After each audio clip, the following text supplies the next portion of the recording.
vamos montar um partido. Eu não fazia a menor ideia Da pica da que tu tava. encrenca que ia ser, obviamente, né? Não tinha ideia. Tanto é que a minha primeira ideia, o meu primeiro conceito foi o seguinte, bom, estou pensando, vamos tentar arrumar o Rio, vamos montar um partido para a gente lançar uns caras aqui no Rio. Aí a primeira coisa que eu descobri é que você não pode montar um partido para um lugar só. Você tem que montar um partido nacional. O que é uma dificuldade enorme. Imagina que você diz o seguinte, pô, eu queria montar uma padaria. Aí o cara falando, você quer montar uma padaria? Só pode se você for montar em pelo menos 9 estados. Não, mas eu quero montar só uma, para ver se dá certo, se funciona, se os caras gostam das coisas que eu vou fazer. Não, tem que montar em 9. E assim começamos, né? Então, Caraca, que merda. E qual que é o primeiro passo para montar um partido? Eu tenho o sonho de criar o partido da candidatura independente. Eu queria criar esse partido. Não, assim, o primeiro, a candidatura independente, ela podia ser fácil se fosse tranquilo montar partido, se não tivesse problema nenhum. Podia ser uma canetada criava a candidatura Mas aí, independente. Monarca, olha como é que começa o processo. Aí, a primeira coisa, você tem que reunir 101 fundadores. Você me pergunta, mas por que 101 e não 100? Para não ser 100. Só para não ser 100, né? Para não ser 100. Aí você tem que montar 101 de 9 estados diferentes da federação. Aí a gente foi fazer isso. Em 2010 eu tive um problema de saúde que não deu para fazer nada. E aí, final de 2010, eu voltei e falei, não, vou montar esse negócio. Aí tinha que fazer um estatuto, não sei o quê. E a primeira coisa, o que é que você junta essas pessoas, aprova um estatuto, o estatuto diz basicamente como é que o partido vai funcionar, o que pode, o que não pode. Como foi essa elaboração do estatuto? Porque é uma peça importante do quebra-cabeça. Aí, voltando só à pergunta do Igor, aí eu peguei, tinha um cara que trabalhava, quer dizer, eu tinha um sócio no escritório, a gente fazia gestão dos nossos recursos, eu falei, Fábio, estou pensando em montar que tal? Vamos, não, estou dentro. Um outro cara que trabalhava, João, eu estou dentro também. Aí um do lado do Rio, não, vamos embora. Aí, o estatuto, eu fiz o seguinte, fui ler, me indicaram um advogado, que na verdade eu já conhecia, que tinha trabalhado lá para a gente no banco, chamei, vocês conhecem? Não, a gente conhece um pouco, podemos fazer. Aí eu entrei na internet e baixei o estatuto do DEM, do PSDB, do PT, desses maiores, e comecei a dar uma lida, né? O que você achou dessa lida? Olha, aí? a primeira coisa que me chamou a atenção... Tudo legal, não, mas olha a primeira coisa que chama a atenção. No estatuto do PT e do PSDB, fala o seguinte, o cara quando tem um cargo comissionado, quando ele é mandatário, ele tem que dar um percentual do salário para o partido. Eu já achei isso totalmente absurdo. É rachadinha na lei. Exato, e olha só, se você é um partido, você quer que tenha o quê? Que tenha um monte de gente com cargo comissionado, ganhando o maior salário possível. Eu falei, os partidos já nascem com um conceito totalmente contra o cidadão. Devia ser ilegal esse estatuto, inclusive. É um estatuto que deveria ser ilegal. Você não pode ter no estatuto que o cara tem que dar dinheiro pro partido. É isso, mas tá faz lá escrito. Sentido. E assim, e não é só que o cara dá, ele assina um compromisso, faz débito na conta. O cara recebe o salário, débito na conta já 10%, 15% já vai pro partido. Entendeu? O sistema tá todo podre, né? Então, assim, as leis são todas podres. Cara. Aí eu comecei a ver os estatutos, a gente começou a ler e falou, a gente tem que tentar ir fazendo algumas coisas diferentes. Aí a primeira coisa, que nem estava no estatuto, mas a gente já começou a pensar na época, falou, não dá para usar dinheiro público, né? Porque qual que é o conceito por trás de qualquer coisa? Se ninguém gosta do seu programa, ninguém assiste. Se ninguém assiste, ninguém faz propaganda aqui, não tem patrocinador. Se não tem patrocinador, você vai morrer de fome e o programa fecha. Então, de duas uma, você fecha o programa, você melhora o programa. Sim. Tá certo? Essa deveria ser a lógica no partido, tá certo? Se ninguém gosta desse partido, ninguém dá dinheiro para ele, o partido fecha. Aí fica, mas o Brasil tem 30 e poucos partidos. Claro, 30 e poucos partidos recebem dinheiro público, quem é que vai fechar? Imagina você montou 50 restaurantes e fala, todo restaurante vai ter dinheiro público. Ele falou, quem montar restaurante vai ter dinheiro público. Vai ter, garantia de sucesso. Vai ter 50 milhões de restaurantes. Não interessa se trata bem, se faz comida boa, se recebe tem gente para comer. Se tem gente para comer, vou montar restaurante. Tá certo? Então, assim, essa lógica está totalmente errada. Então, a primeira coisa, por exemplo, no Brasil, tinha que acabar dinheiro público, era a forma de diminuir a quantidade de partidos. Mas aí, voltando, então, falei, primeira coisa, junta as pessoas. Faz o estatuto, aí, olha que interessante, aí você tem que publicar o estatuto no Diário Oficial, né? Você precisa publicar para você tirar o CNPJ.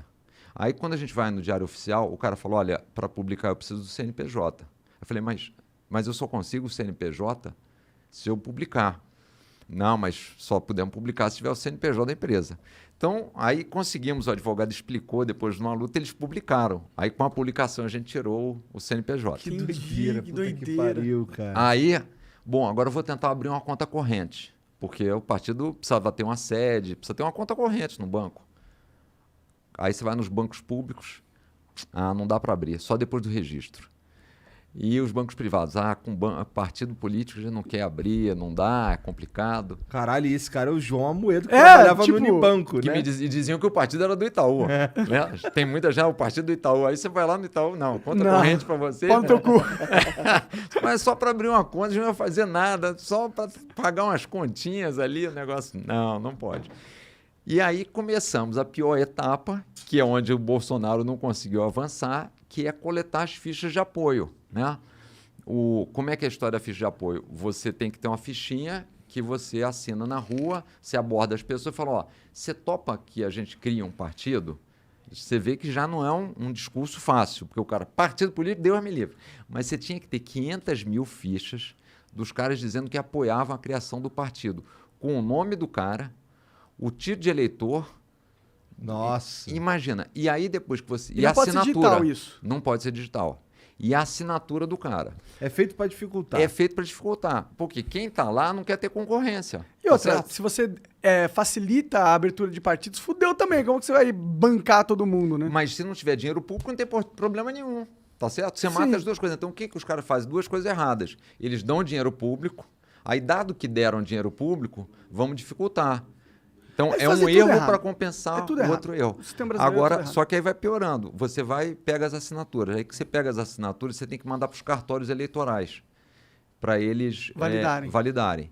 O que aconteceu? Aí, no primeiro momento, a gente pegou uma empresa, sentou com todos os caras e falou o seguinte, a gente precisa que vocês vão para a rua, e a gente explicou o que é o partido que nasce sem políticos, onde todo mundo vai ter que ser ficha limpa, explicou quais eram os principais critérios. Não explica muita coisa para o cara, você vai lá e só dá essa coisa e vê se o cara quer apoiar a criação.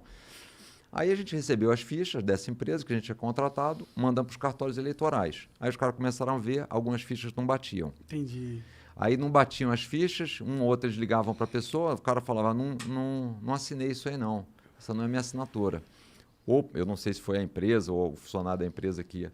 Aí eles mandavam as fichas, aí o cartório eleitoral manda para o Ministério Público, o Ministério Público manda para a Polícia Federal. Nós fundamos o partido no início de junho de 2011. Em meados de 2011 eu estava viajando, aí recebi um telefonema dos advogados, falou, João, vai ter que prestar uns depoimentos lá na Polícia Federal, porque estão dizendo que o partido falsificou a assinatura. A minha esposa estava do meu lado e falou, João, vamos desistir. A gente está fazendo um esforço danado para tentar melhorar o Brasil. Você está tendo que dar depoimento agora na Polícia Federal para um negócio que você está querendo só ajudar. Mas o fato é o seguinte, eu sou daquela tese de que quando tem desafio eu fico mais animado. Eu falei, não, vou... quer dizer que é impossível, então? Então, Entendi, vamos montar. Entendi. Resumo da história. Teve casos de eu ter que ir para a Polícia Federal, por exemplo, aí tinha ficha em Salvador, que os caras pegaram. A gente mandou, aí o cara achava, a tese é que eu tinha ido para Salvador e eu tinha falsificado as assinaturas. Então, eu ia lá na Polícia Federal. Eu não acredito que o cara realmente pensou isso, Quando foi a última vez que o senhor esteve em Salvador? Aí eu falei, uns 3 anos atrás. Tá. E aí, sem mentir, tinha uma frase lá, eu me lembro, eu voltei à escola lá quando você estava melhorando a caligrafia, né? Falou, então escreve aqui 50 vezes essa frase. Eu escrevia 50 vezes a frase para comparar se a minha letra era a letra que estava na ficha. Pode crer. Eles fizeram toda uma perícia. Então, agora teve casos, por exemplo, aí eu fui na Polícia Federal no Rio, isso aqui em São Paulo. No Rio o cara falou, quer dizer que vocês foram vítimas, né? Eu falei, fomos vítimas. Porque a empresa se comprometeu a fazer isso, a gente explicou e não fez. Aí a gente foi fazer um monte de outra coisa. A gente montou, pegou voluntários, voluntários foram treinados. Aí vocês foram fazer vocês mesmos a gente montou uma equipe dentro. Como foi quantas pessoas tinha nessa equipe? Olha, a gente chegou a ter em São Paulo umas 200 pessoas coletando ficha e internamente umas 30 fazendo digitação. A gente montou um sistema de programa de computador, de software, para tentar... colocando alguns nomes, a gente tentar pegar todos os nomes, porque tinha uma base de dados do TSE que eles disponibilizam. E aí checar com um pedaço do seu nome, achar o seu nome todo, para achar o título de eleitor. Então, assim, foi uma tarefa... descomunal, imagino. Foram 3 anos e meio fazendo isso. 3 anos e meio coletando assinatura. E a validação você tinha que levar para os cartórios. Então, assim, o bom é que você coletou 3 anos atrás, uma assinatura validou, tá validado. Foda-se, não tem como desvalidar. Não, esse é o problema, Monark. Sabe? E por isso ficou mais difícil montar partido. Caralho. A gente demorou 3 anos e meio. A legislação mudou e agora a assinatura só vale por 2 anos. Então, por exemplo, o Bolsonaro, que sei lá, há 1 ano e meio atrás, 1 ano e 8 meses, final de 2019, coletou algumas assinaturas, quando chegar final de 2021, início de 2022, caducou. E aí tem pra que ele começar recuperar de a novo. popularidade de novo, pra conseguir a assinatura de novo, fudeu. E aí, depois que a gente coletou todas as assinaturas, você tem que consolidar tudo. A gente entregou no TSE em maio de 2014. A gente entregou as assinaturas, as atas, os diretórios montados, toda a papelada que tinha. Os caras demoraram até setembro de 2015. 1 ano e pouco. Eu falei, bom, isso vai demorar uns 3 meses, porque é só um checklist, né? Assinatura está aqui, diretório está aqui, a ata está aqui, a publicação está aqui. Ficaram de março a 15 meses. De maio, junho até setembro. Sentados. Era só sentados. Era só apertar os botões. Sentados. Aí vai para julgamento no TSE, aí a gente, depois do terceiro julgamento no TSE, a gente foi 3 vezes para Brasília. Falou, isso aqui tem um negócio que tem que mudar. Aí a gente... E tanto é que, desde o início, assim, primeiro, vocês não vão conseguir as fichas. Eu ouvi isso várias vezes. Vocês não vão conseguir as fichas. Depois que a gente conseguiu as fichas, vocês não vão conseguir registrar o partido. E tinha umas horas que eu falava... Você acreditava? Eu acreditava, não vai dar. Porque, sim, foi de 2011 a 2015 trabalhando. E, ao mesmo tempo, você tinha que fazer os negócios nas mídias sociais, responder Fale Conosco, assim. E cuidar da comunidade que você estava gerando, né? Que é o mais importante. Exato, né? que era só a só burocracia ideias. que tu estava Então, por isso é que no final eu estava já... Tava Pô, cansado. então quando vocês conseguiram, finalmente, deve ter sido festa lá no diretório. Foi uma festa. Tinha uma turma lá que estava no início, que ajudou e pegando ficha, porque a turma chorava, né?